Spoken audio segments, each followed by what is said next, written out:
En droit français, un contrat est un échange de volonté. Ce contrat se forme, il se conclut à partir du moment où une offre rencontre une acceptation.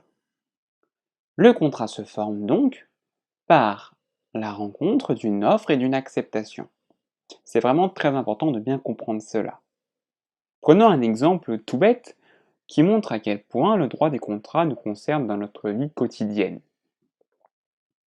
Pour faire plaisir à ma femme et à mes enfants, je me lève tôt le matin et je vais acheter des croissants à la boulangerie. Je vais donc à la boulangerie la plus proche. Et, en vitrine de la boulangerie, il y a tout un tas de pâtisseries et des viennoiseries. Le croissant est affiché à 80 centimes. Juridiquement, ceci-là, c'est une offre de contrat. Ensuite, je vais demander à la boulangère 6 croissants. Et par cette demande, je vais manifester mon acceptation de ce contrat. Je vais lui dire à cette boulangère, est-ce que vous pouvez me mettre, s'il vous plaît, 6 croissants? Cela voudra donc dire que je suis d'accord sur la chose, en l'occurrence le croissant, et le prix, en l'occurrence 80 centimes.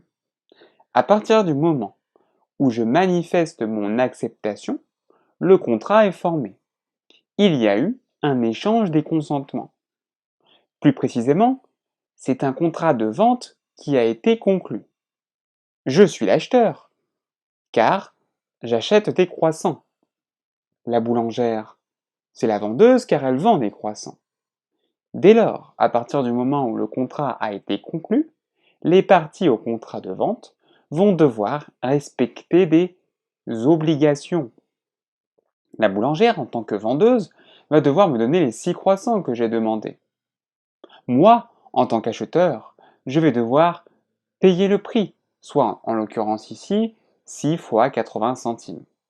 C'est donc le schéma classique de formation du contrat. Un contrat se forme par la rencontre d'une offre et d'une acceptation. Mais parfois, pour des opérations plus complexes, cette phase peut être précédée d'une phase de négociation contractuelle, phase que l'on appelle aussi la phase des pourparlers.